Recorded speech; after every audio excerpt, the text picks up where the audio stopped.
Assalamualaikum Bu Rini. Waalaikumsalam Bu Nesa. Bagaimana kabarnya hari ini? Alhamdulillah saya dalam keadaan sehat Bu Nesa. Bagaimana dengan Bu Nesa? Alhamdulillah saya juga sehat. Nah sebelum kita melakukan coaching, sebagai tahap awal saya akan melakukan pra-supervisi dengan mengajukan beberapa pertanyaan kepada Ibu.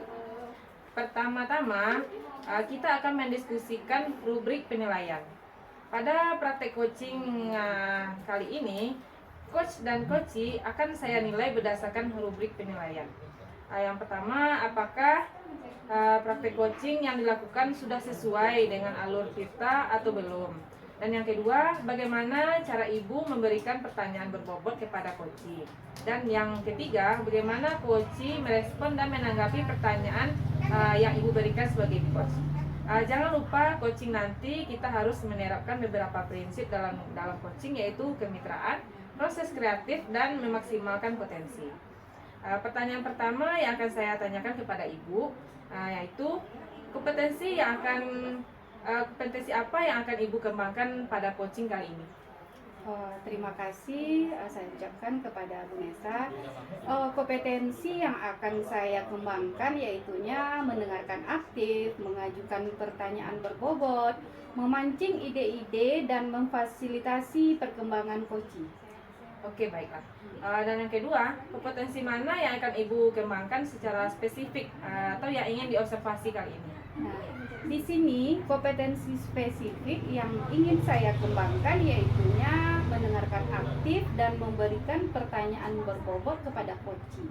Oke, menarik sekali. Dan yang terakhir, indikator ketercapaian yang bagaimana yang diinginkan Ibu dalam proses coaching kali ini? Oke, saya di sini ingin coaching saya bisa menemukan solusi dari permasalahannya atas menemukan langkah-langkah dalam mengatasi permasalahannya tersebut, Bu Nesa. Baiklah, demikian dulu pra-observasi kita kali ini. Silakan Ibu mempraktikkan kegiatan coaching dengan coachingnya. Terima kasih Ibu Rini. Sama-sama Bu Nesa. Selamat siang Pak Rudi. Ya, selamat siang Bu Rini.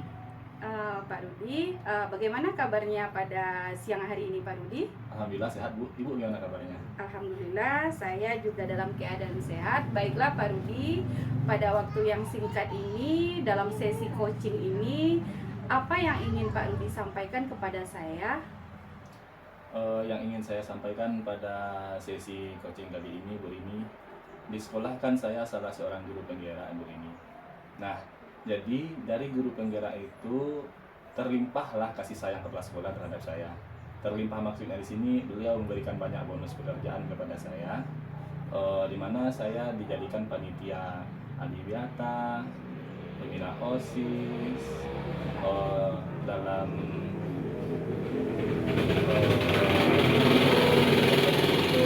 dan upacara bendera. Sehingga saya merasa lelah Ibu Rini. Oke, berarti Pak Rudi selain istilahnya sebagai guru mempunyai tugas wajib, juga diberikan tugas tambahan oleh Kepala Sekolah Pak Rudi sebagai panitia adiwiyata, dan juga Pak Rudi sekarang juga menjalani program pendidikan guru penggerak, begitu ya Pak Rudi? Iya, Bu Rini. Nah Pak Rudi, apa yang ingin Pak Rudi dapatkan dalam sesi coaching kita ini? Yang saya ingin dapatkan setelah berbincang dengan Ibu Rini pada sesi coaching ini, bertambahnya kemampuan saya untuk mengatasi atau menghadapi situasi yang saya alami Ibu Rini. Oh begitu, berarti dengan adanya sesi curhat coaching kita ini, Pak Rudi mendapatkan solusi ya begitu Pak Rudi Iya, atas Bu Rini. permasalahan yang Pak Rudi hadapi pada saat ini. Oke Pak Rudi, menurut Pak Rudi bagaimana sih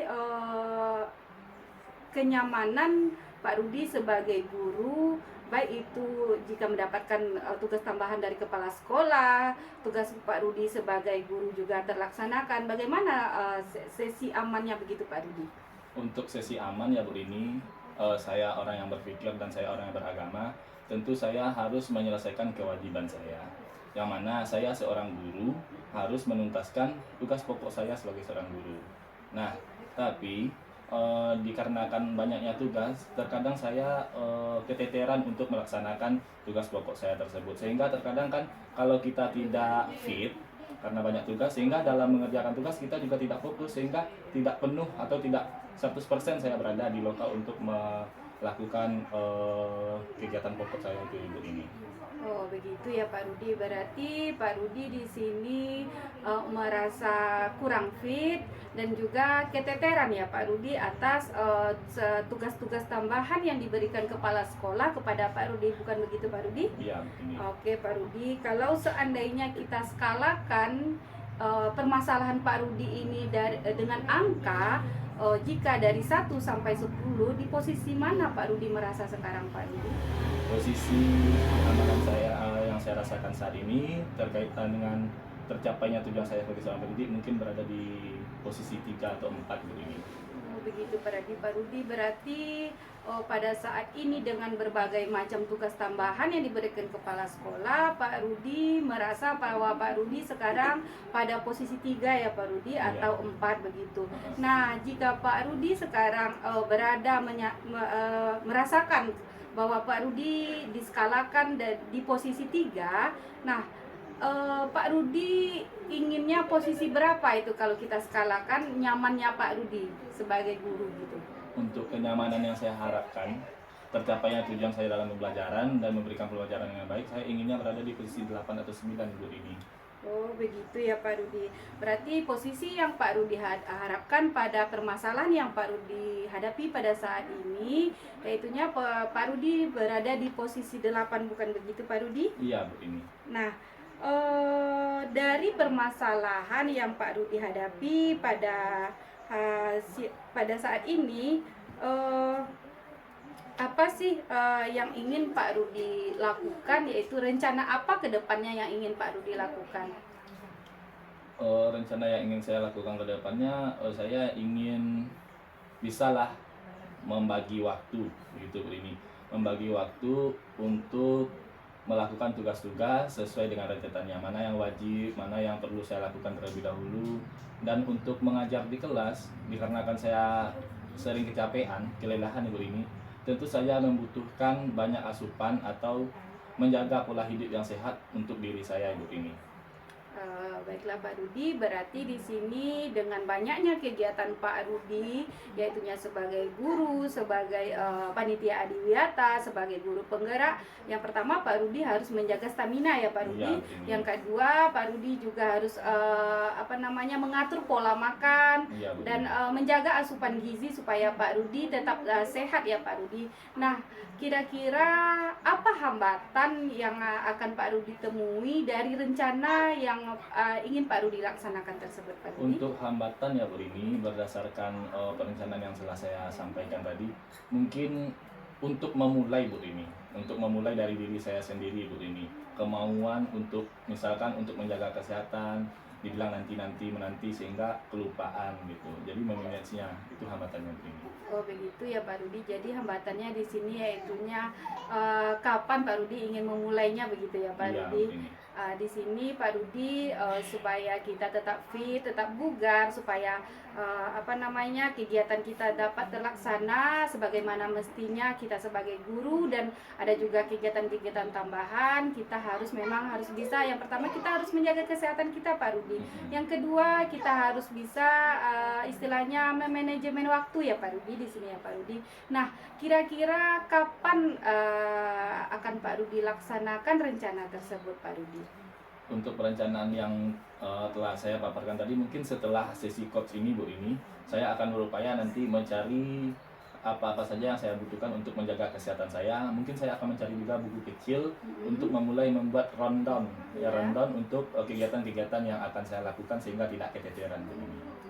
Oh, baiklah Pak Rudi, berarti setelah sesi coaching ini Pak Rudi akan melaksanakan kegiatan, yaitunya pertama Pak Rudi akan membuat catatan-catatan kecil ya Pak Rudi, supaya kegiatan Pak Rudi nantinya tidak lagi keteteran ya Pak Rudi, sehingga Pak Rudi bisa menjalankan tugas pokok Pak Rudi dan tugas tambahan Pak Rudi. Iya. Baiklah Pak Rudi, dari sesi coaching ini apa yang telah Pak Rudi rasakan setelah curhat dengan saya Pak Rudi atau mendiskusikan permasalahan Pak Rudi dengan saya? Saya mendapatkan solusi atas hal yang saya alami.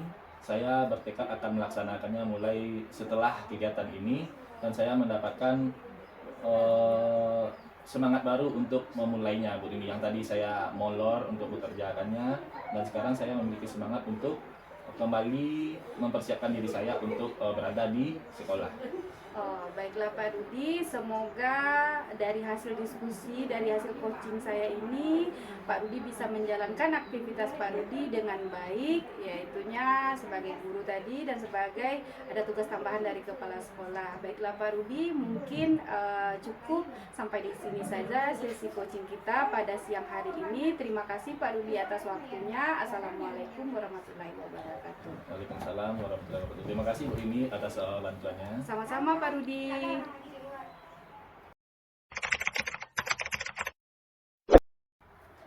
Menarik sekali kegiatan coaching yang telah Ibu lakukan. Baiklah, saya akan mengajukan beberapa pertanyaan. Yang pertama, apa saja yang sudah dilakukan pada saat coaching terkait indikator ketercapaian yang ingin dilihat? Baiklah Bu Nesa, di sini saya sudah melakukan coaching dengan alur Tirta, yaitunya dengan tujuan mengidentifikasi masalah, menanyakan rencana dan tanggung jawab. Nah, sehingga alur tersebut bisa menggali koci, menceritakan permasalahannya, serta menemukan solusinya. Menurut saya, sebagai supervisor, proses coaching yang Ibu lakukan sudah berjalan dengan baik, dan proses alurnya sudah sesuai dengan alur Tirta. Bu Rini sudah berusaha menggali dengan memberikan pertanyaan-pertanyaan kepada coaching, sehingga beliau bisa menemukan solusi dari permasalahan dan juga sudah sesuai dengan prinsip coaching. Kompetensi apalagi yang ingin Ibu kembangkan berdasarkan hasil melakukan coaching yang baru dilakukan? Di sini kompetensi yang ingin saya kembangkan yaitunya lebih memahami proses Tirta itu sendiri, sehingga saya bisa melakukan coaching lebih baik lagi dengan coach saya. Itu Bu Nesa. Oke. Terima kasih Bu Rini. Semoga kegiatan coaching berikutnya dapat berjalan dengan baik sesuai dengan harapan kita semua. Selamat siang Bu Rini. Selamat siang Bu Nesa.